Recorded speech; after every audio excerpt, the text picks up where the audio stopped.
I was recently on LinkedIn and I was engaging with a new contact I have there who's also in Web3 and also in crypto.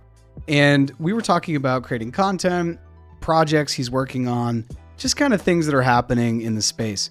And I asked him, I said, Joseph's his name. I said, Joseph, is there something that you want me to create content on or an episode around? Or what do you think about the stuff I'm posting? What is it all? Is there, where are the holes in my content here? I was looking for some feedback. And Joseph said, I would love if you could do an episode talking about Bitcoin and its scarcity.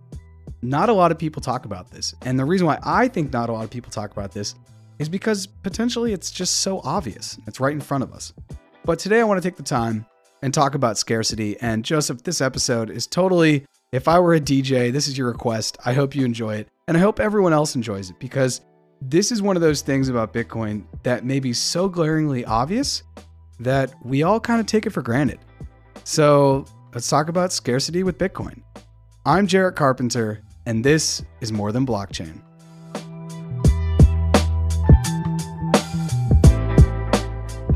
In order to dive into scarcity, I was interested to get like a good working definition. And so I looked on Google and it said scarcity is one of the key concepts of economics. It means that the demand for a good or service is greater than the supply of the good or service. And I think that this totally relates to Bitcoin, because many people know, whether you are a seasoned Bitcoiner or you're new, many people know that one of the most basic ideas behind Bitcoin is that it's a fixed amount. There's only ever going to be 21 million Bitcoin. And because of the way Bitcoin is programmed, we know that the last Bitcoin is going to be mined somewhere around the year 2140. So we have a long way to go, right? Bitcoin is going to be around for a while. There's going to be mining. More and more Bitcoins are going to be created as they're mined. But the amount of Bitcoins that are created for each block, or for each reward basically to the miners for securing the network, and I'm going to try to stay away from the technical quagmire that can sometimes be Bitcoin mining. But we know that as Bitcoin ages, as the years go on, every 4 years, there's going to be less and less Bitcoin given out to the miners for securing the network. Okay? Currently, where we are today, every single reward that is given out for securing the network to the miners is 6.25 Bitcoin. And we know that in 2024, when the halving happens, which is slated for sometime between March and April of 2024, those rewards will be cut in half and go from 6.25 down to 3.125. This is programmable scarcity.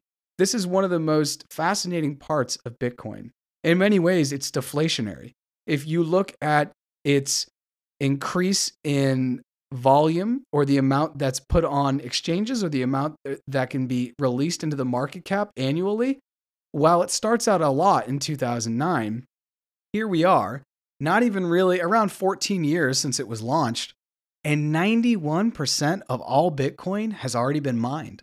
And that means that from now, this year, 2023 to 2140, only 9% of the rest of Bitcoin, or the amount that's not currently out on exchanges or that make up the market cap, is going to be mined.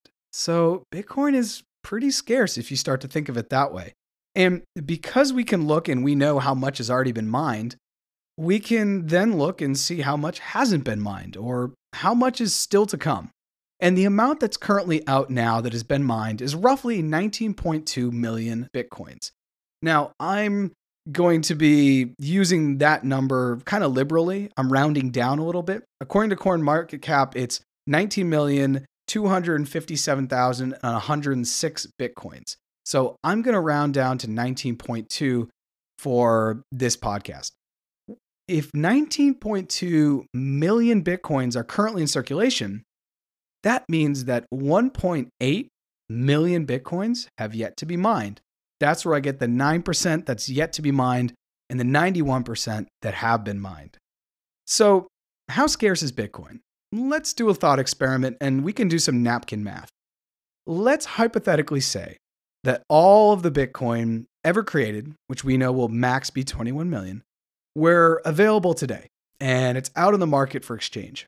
Okay, what if every single human being, from the babies, the newborns, to the elderly, every single person on planet Earth was given a digital wallet, okay? And they were able to receive Bitcoin. And we said, you know what? Let's split up Bitcoin evenly amongst everyone. This is a hypothetical, so bear with me. That's a simple napkin math equation where you're going to take 21 million and divide it by 8 billion. 21 million being representing the amount of Bitcoin that is out. Once again, this is a hypothetical. And 8 billion representing the amount of human beings on the earth that are like you and me walking around that are now going to receive their equal share of Bitcoin. Okay. If you do that, the number you are left with is 0.002625. Okay. Not a lot of Bitcoin, less than 1% of a whole Bitcoin. And if we think about this number, so 0.2625, to get that up to 0.1, which refers to the title of this podcast, because I think, as do many others, that owning 0.1 or 1/10 of a Bitcoin will one day be a very valuable thing. So to go from, if everyone were to own one share of Bitcoin, or an equal amount, I should say, of Bitcoin, which is 0.002625, to go from that number to 0.1 is 39x, or 39 times. So you can see that even in that world where everyone has an equal amount of Bitcoin, if you only own 0.1, then you own what 39 other people essentially own. Okay? That's kind of thought experiment number one. Now let's do a more realistic thought experiment. And this isn't really a hypothetical. The first one was, what would we say if 21 million Bitcoin were out and we divided them by the number of people on the planet? That's the number that we would have gotten, which is 0.002625. Okay? Let's do a more realistic thought experiment. Another napkin math experiment. Let's look at the amount of Bitcoin that's not currently out in circulation, that hasn't been mined.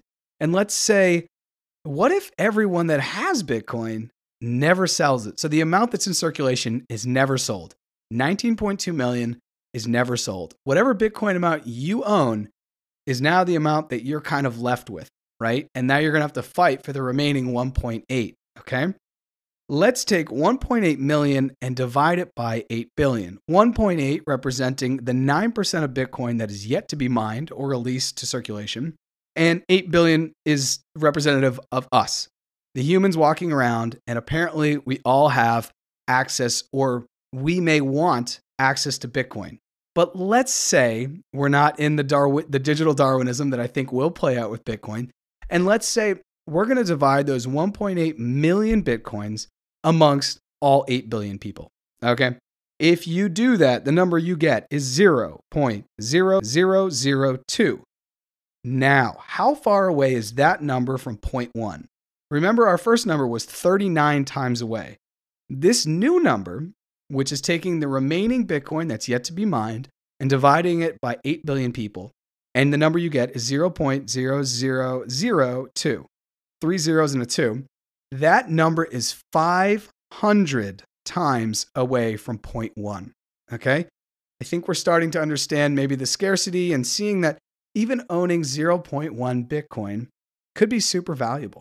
And I wanted to push this idea even further because right now Bitcoin's worth roughly around $17,000, which means to own a tenth of it would be to take 1,700 US dollars and buy Bitcoin, and you'd roughly get about 0.1.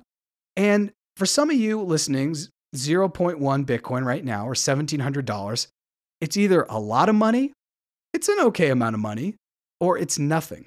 And that is the economics of the world.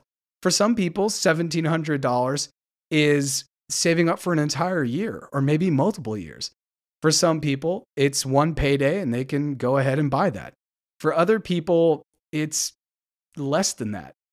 Now, the reason why I talk about that is because sometimes I think when I talk about Bitcoin or I talk about investing, I try to stay super cognizant in the fact that in the world, it is a very unequal world if we're going to talk about economics.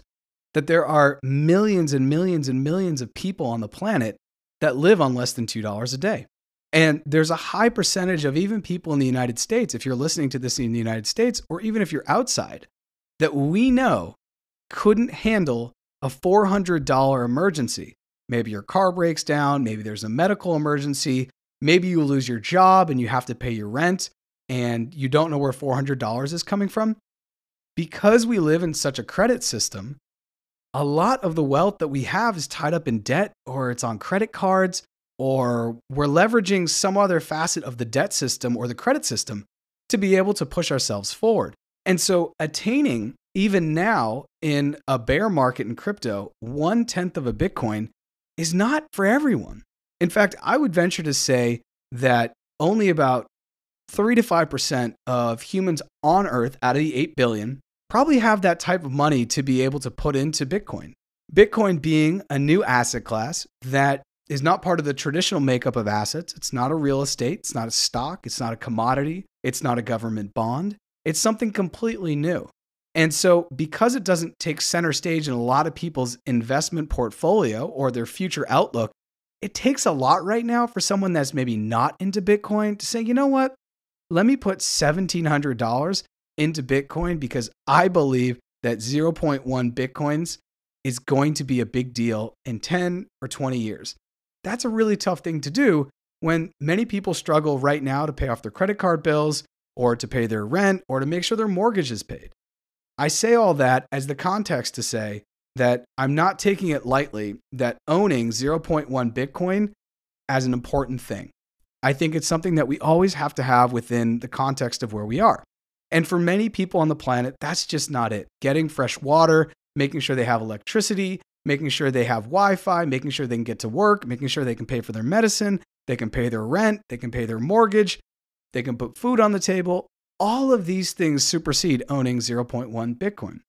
But for those that can, hopefully you've seen through the napkin math and the amount of Bitcoin that is to be mined, that owning 0.1 Bitcoin right now being worth $1,700, that may be a bargain in even 3 or 4 years.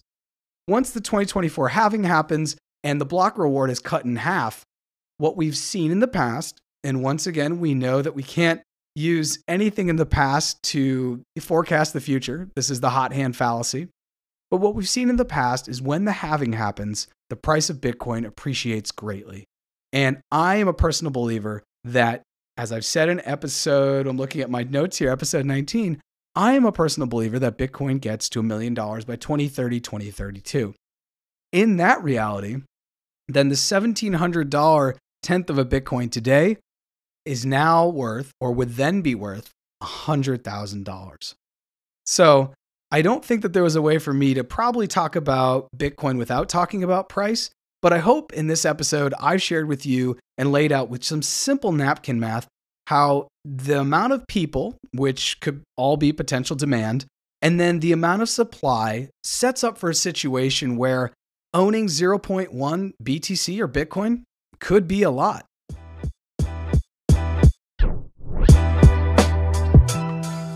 Thanks so much for listening to this episode, and go ahead and make sure you're following us on social media at More Than Blockchain. And if you haven't done so already, be sure to follow us on YouTube at More Than Blockchain. I plan on making a lot of videos in 2023, so make sure you're following our YouTube so you can stay up to date. No matter where you're listening, please go ahead and subscribe. And if you got value from this episode, please go ahead and share the episode link with a friend, family, colleague. You can text it, DM it, email it, however you want to share the link. Big thanks to Joseph for reaching out and giving me the feedback on the content and really inspiring me to create this podcast episode.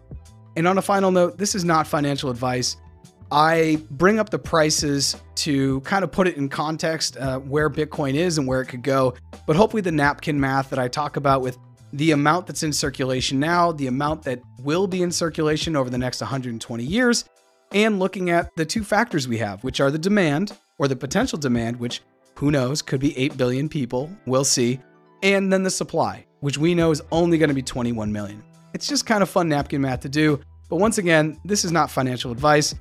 Thanks again for checking out More Than Blockchain, and I'll see you next time.